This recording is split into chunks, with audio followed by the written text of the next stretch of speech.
Matryoshka. Bonjour à tous, bienvenue sur Matryoshka. Alors comment faire entrer les ronds dans les carrés? C'est ce que nous allons voir avec le très protéiforme Michel Saran, qui est notre Matryoshka numéro 6. Carré il l'est, vous allez le comprendre au travers de sa méthode, mais il est aussi rond dans sa façon de s'adresser aux gens, que ce soit les fins gourmets qui viennent dîner dans son restaurant étoilé, ou que ce soit le grand public adepte d'émissions culinaires. Que nous transmet Michel Saran depuis 35 ans, lui qui est un chef étoilé, qui est aussi fils de paysan gersois, eh bien c'est toujours une même chose. Le goût des autres, un petit peu de son histoire, et il utilise les aliments comme alphabet. On l'écoute. Pourquoi j'ai choisi ce métier? Pour moi, c'est un moyen d'expression. Je suis bavard, j'aime parler, et j'ai pas la connaissance des mots. Et mes mots sont les ingrédients, sont les saisons, les ustensiles avec lesquels je vais travailler. Et c'est comme ça que je m'exprime. Si vos mots sont vos ingrédients, votre poésie à vous, c'est quoi votre sauce qui fait que c'est différent de la recette que je vais trouver et appliquer moi par rapport à vous? La différence, c'est juste moi. Enfin, je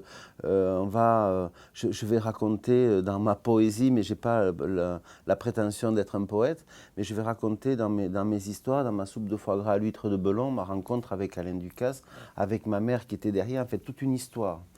Cette histoire, qui d'autre va la raconter? Personne. Donc, la même personne qui fera cette recette que j'estime avoir créée, en toute humilité, me copiera, ou alors il se l'appropriera et il racontera son histoire à travers cette recette. Mais la recette originale, c'est la mienne. C'est une part de ma vie. Lorsque je fais un yaourt à la truffe, c'est un clin d'œil à mes filles. Enfin voilà, donc j'ai des petits chapitres comme ça que j'écris au quotidien. Et je fais une cuisine qui corresponde à mon univers, à ma culture, à mon passé, à mes apprentissages.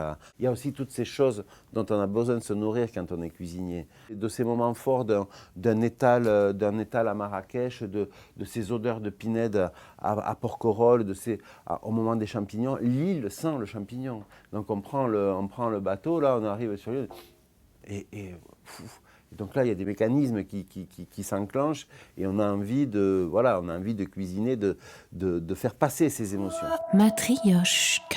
Les gens qui travaillent avec moi, déjà j'essaie de leur faire partager une philosophie qui est la mienne, d'accueil, de générosité, d'humilité, mais après chacun a un rôle à remplir, parce qu'un restaurant c'est une équipe de rugby.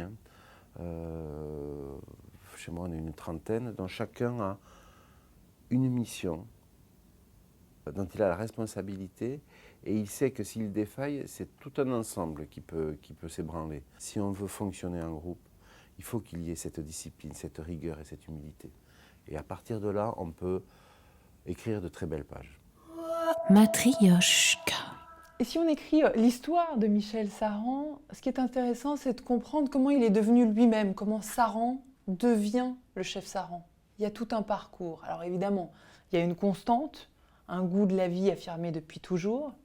Il y a quelques faux départs. Il se voyait vétérinaire, médecin, voire même sage-femme. Et puis, il y a des rencontres. On ne devient pas un chef étoilé en un jour. C'est la rencontre avec d'autres chefs cuisiniers qui lui ont transmis beaucoup de choses, qui lui ont permis de devenir lui-même.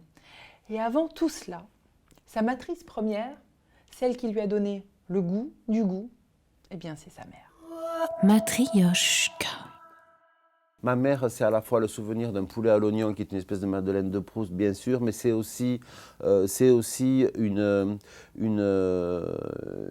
force, une volonté de se battre pour se faire entendre. C'est aussi, c'est pas forcément le geste culinaire, c'est pas chez elle que je l'ai appris.